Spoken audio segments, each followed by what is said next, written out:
जो हमें आज पता चला है दोस्तों, पूरे एपिसोड का निचोड़ आज के एपिसोड रिव्यू में है। आज हमें पहली बार पता चला कि रजत दलाल और चाहत पांडे एक साथ सोते हैं एक बेड पे। यहाँ पर अर्चना बहुत बड़ा दावा कर दिया है उसने। अर्चना का एक और दावा है कि भाई मैं इस लड़की को उस दिन से इतना बुरा मानने लगी हूँ, इतनी घटिया ये लड़की, कि जब इसने खानजादी को इतना अंट संट बोला है, बैड वर्ड यूज किए हैं बहुत गंदे वाले। ये आप ऐसे ही ना समझें। देखो अभी तक चाहत पांडे का गेम क्या था, उसने बॉयफ्रेंड पाल रखा है अपना अंदर, वो उसको सेव पे सेव सेव पे सेव किए जा रहा है। चाहत का भी तो नाम पिच कर, उसका भी तो नाम सामने डाल के भाई ये भी एक ऑप्शन है जिसको हम आउट कर सकते हैं। मैक्सटन आ जाएगी, आर्या आ जाएगी, श्रुतिका आ जाएगी, विक्रांत आ जाएगा, मोनालिसा आ जाएगा इसकी जुबान पे। लेकिन किसी की भी जुबान पे चाहत पांडे का नाम क्यों नहीं आ रहा है? भाई वो बीमार पड़ी है तो भाई उसको रवाना करो। ये बाद में सोचा वैसे इन लोगों ने कि यार हम उसको भी तो वोट करके बाहर निकाल सकते हैं, लेकिन फिर भी उसको 3-4 वोट डलवाए हैं रजत दलाल ने। एक तो रजत दलाल ने किया ही होगा वोट, दिग्विजय ने उसे वोट किया होगा, श्रुतिका ने वोट किया होगा, एक आधा और किसी ने कर दिया होगा। 4 वोट तो उसको मिनिमम मिले ही होंगे। वो तो आज जो है गेम ऐसा पलटा कि 5 लोगों का जो है इविक्शन किया लायन ने, इसलिए लपेटे में आ गई, नहीं तो आज भी वो नहीं जाने वाली थी। वैसे तो वो बीमार है, लेकिन हमने जैसे वो प्रक्रिया ख़त्म हुई, वोटिंग शोटिंग सब ख़त्म होने वाला था, डिस्कशन जब चल रहा था, हमने देखा हंसते खेलते हुए रजत और चाहत पांडे एक ही बेड पे हंस रहे हैं, बोल रहे हैं। और जो डेंजर जोन में थे वो कह रहे हैं कि यार ये भी तो डेंजर जोन में है, ये हमारे साथ क्यों नहीं है? नहीं है तो नहीं है भाई, वो चाहत पांडे है वो ऐसे ही बस अपना सफ़र तय किए भाई, उसे तो मज़ा आ रहा है वहाँ पे। उसे कोई टास्क परफॉर्म नहीं करना, सिर्फ इतना सा है कि अपने ऐसे गुर्गे बना लो स्ट्रॉन्ग, अपने अलाइंस बना लो कि अगर तुम परफॉर्म ना भी करो, तुम डेंजर जोन में भी चले जाओ, तो भी वो तुम्हें बचाते रहेंगे।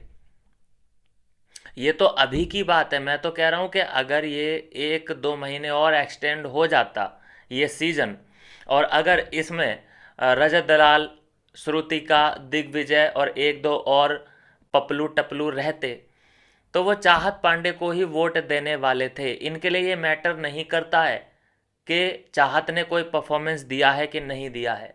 नहीं, ये मैटर ही नहीं करता, सिर्फ दोस्त है बस। दोस्त है तो बस इसको हम आगे लेके जाते रहेंगे, इसको बचाएंगे, चाहे खुद ये डेंजर जोन में चले जाएं। लेकिन चाहत पांडे ने ना जाने भैया इनको क्या सुंगा दिया है कि उसके लिए ये इतनी ज़्यादा तगड़ी लॉयल्टी निभा रहे हैं। और बहुत बड़ा दावा भैया कर दिया है कि रजत दलाल उसका बॉयफ्रेंड है। गॉसिप्स हो रही हैं घर के अंदर, रजत दलाल बॉयफ्रेंड ऑफिशियली। लोग वहाँ पर एक दो लोग हैं जिन्होंने मान के बैठे हैं वो लोग।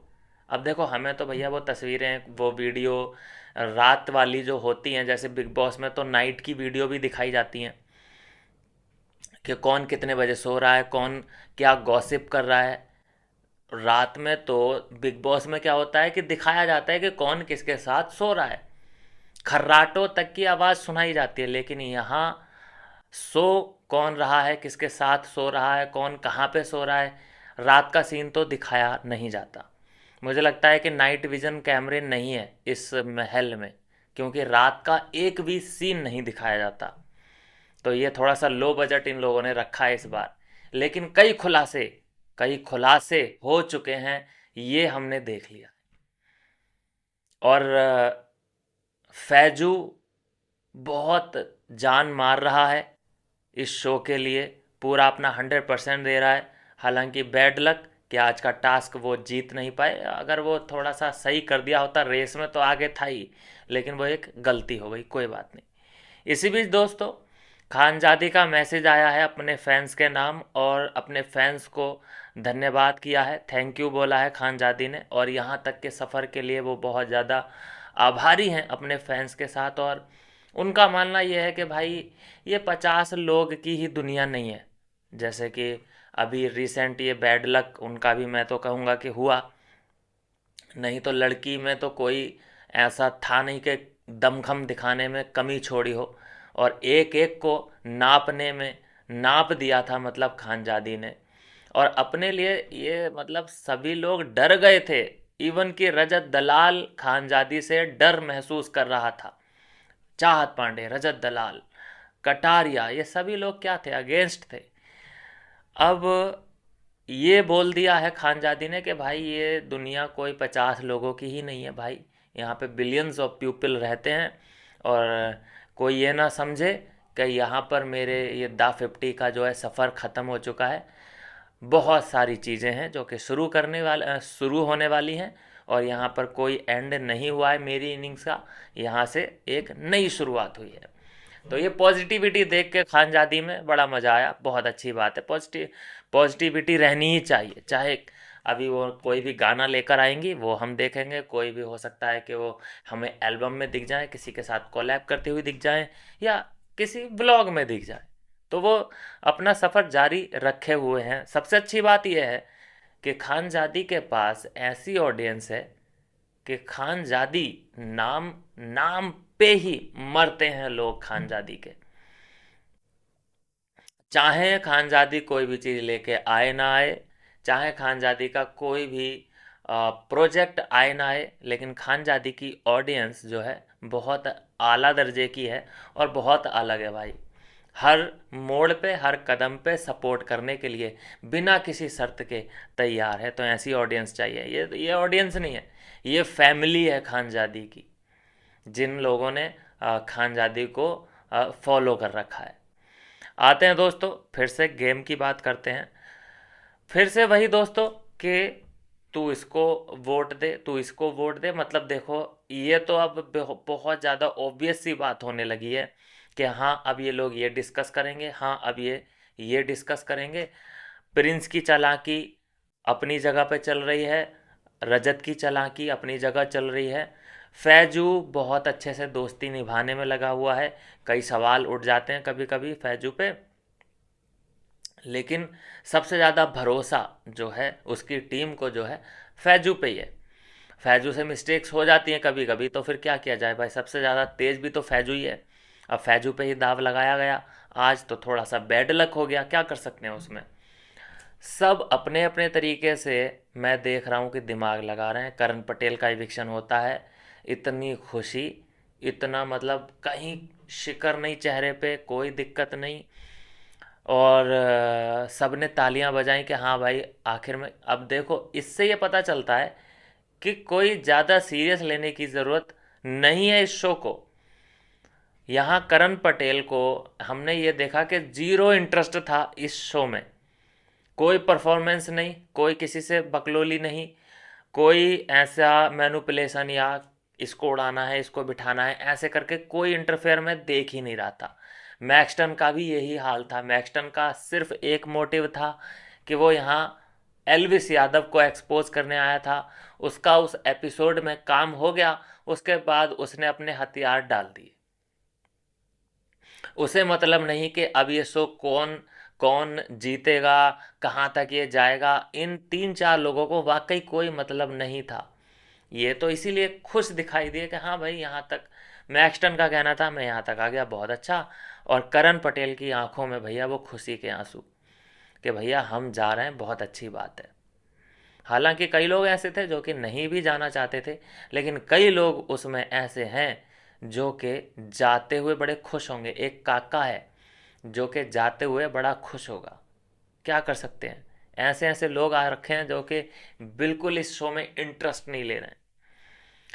बात करें दोस्तों, ज़्यादातर अब अलायंस जो मजबूत मुझे होते हुए दिख रहे हैं, रजत दलाल के साथ जो उसके ग्रुप वाले हैं वो अलायंस तगड़ा है। फैजू की जो 07 की टीम है वो तगड़ी टीम है, और वही एक अलायंस है। बाकी जोड़ तोड़, घटान, प्लस माइनस, ये सब चलता रहेगा, लेकिन आखिर में वो लोग लीड करेंगे जो बाहर से दोस्ती जिनकी बरकरार है। लास्ट में सिर्फ हमें दो ही ग्रुप देखने को मिलेंगे, टीम 07 का और रजत दलाल का। बाकी ये सब लोग धीरे धीरे करके उड़ते चले जाएंगे।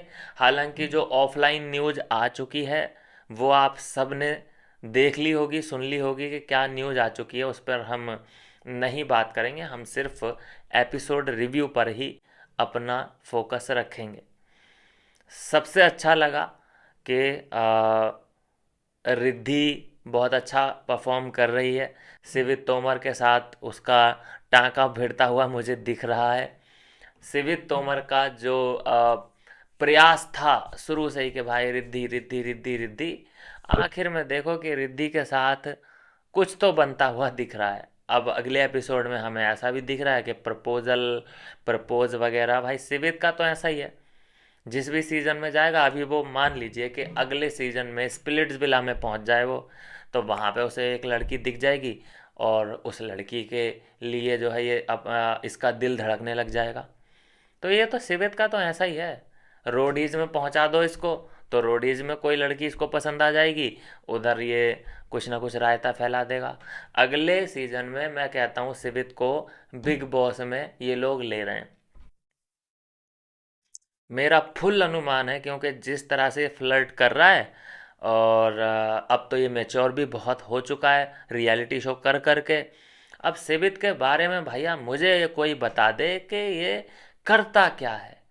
इसने मतलब इसको रियलिटी शो में लिया क्यों जा रहा है? कोई इसने सीरीज की है, कोई सीरियल किया है, टीवी एक्टर है, क्या है ये? यूट्यूबर है, एथलीट है, क्या है ये? कुछ भी नहीं है। पता नहीं कैसे ये लोग, अर्चना ऐसे ही है, अर्चना भी ऐसे ही है। पता नहीं वो मतलब क्यों उसको बिग बॉस में लिया गया, क्यों उसको खतरों के खिलाड़ी में लिया गया, क्या क्राइटेरिया होता है इन लोगों को किसी भी रियलिटी शो में लेने का। तो सिवित तोमर के बारे में मैं इतना कहूँगा कि यहाँ से जो इसका फ्लर्टिंग स्किल है, ये देख करके मेकर्स ज़रूर खुश हुए होंगे, क्योंकि उनको भी एक दिलफेक आशिक जो होता है वो चाहिए होता है। एक अलग फ्लेवर लेके आते हैं ऐसे लोग भी। तो यहाँ तो ये डोरे डाल ही रहा है रिद्धिमा पे, रिद्धिमा इससे पट भी जाएगी। अगले सीजन में हम देखेंगे इसे बिग बॉस में, और वहाँ पर भी ये किसी ना किसी पे लट्टू हो ही जाएगा। और फैजू बहुत सीरियस होके खेल रहा है, तन मन धन लगा दिया है उसने इस सीज़न में, इस शो में। लेकिन हम सब जानते हैं कि फैजू के हाथ यहाँ पर ट्रॉफी नहीं लगने वाली। सिर्फ वो मेहनत जो कर रहा है वो सब जाया जाने वाला है, कोई इसका फल फैजू को नहीं मिलने वाला।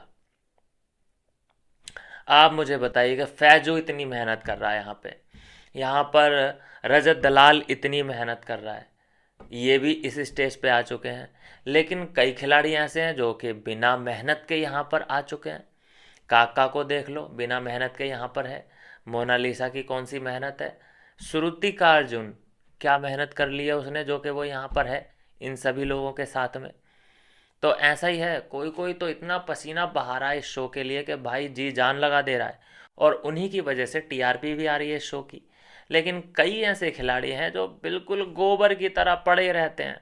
एक रिद्धिमा पंडित है, वो आई डोंट नो भैया क्या उसका रोल है घर के अंदर। एक सपना चौधरी है, क्या है भाई उसे पता नहीं क्यों भाई। इसीलिए मैं बोल रहा हूँ कि 50 लोगों को ला करके ना इन्होंने बहुत बड़ी गलती की है, क्योंकि सभी को अच्छे से यूटिलाइज नहीं कर पाए हैं। किसी से क्या मतलब, सब छूटे जा रहे हैं, पीछे छूटे। तभी हमें ये सीन आज देखने को मिला कि 50 में से रोज के पहले एक एक करके निकाले, और आज 5 को निकाल दिया, क्योंकि अब इन्हें पता चल चुका है कि भैया इस सीज़न को जल्द से जल्द ख़त्म करो। क्योंकि अभी तो 1 की टीआरपी आई है, अभी फिर 0.9 की टीआरपी आएगी, फिर 0.8 की टीआरपी आएगी, तो बेइज्जती है आगे जाके। क्योंकि जो भी ये सीज़न है ये एकदम प्रिडिक्ट कर दे रहे हैं लोग पहले ही कि हाँ भाई अब एक ये गेम होगा, गेम में कुछ लोग जो है अनसेफ एरिया में जाएंगे, जो सेफ बचे हैं वो इन अनसेफ लोगों को बचाने के लिए वोट करेंगे, और एक आधा को टारगेट करेंगे कि हाँ भाई इसको वोट दो मत। तो जो उसके वोट एक भी नहीं जाएगा वो बाकी सब लोगों में बट जाएंगे। ये तरीका है एक एक करके सभी को इविक्ट करने का। तो ऐसा गेम चल रहा है घर के अंदर। और अब ये गेम जो है सबको समझ में आ चुका है कि भाई repeat and repeat, her episode में एक ही जैसा पैटर्न देखने को मिल रहा है। हाँ, गेम अलग अलग हो सकते हैं लेकिन पैटर्न तो बिल्कुल सेम है। मतलब सिर्फ गेम अलग होता है, बाकी पूरा का पूरा पैटर्न सेम है। तो ऐसी जो रिपीटेबल चीज़ होती हैं, फिर जनता जो है उसको थोड़ा सा ऊब जाती है कि भाई वही तो चीज़ देखने को मिलेगी। और क्या है, बस ये जानना रहता है कि हाँ भाई आज कौन निकला, आज कौन निकला। वो तो एक ही लाइन में कोई ना कोई अपडेट दे ही देता है। तो इसीलिए इसकी जो पॉपुलैरिटी है, मुझे नहीं लगता कि ये अगला सीज़न आने वाला है। बस देख सकते हो तो इसी सीज़न को देख लो।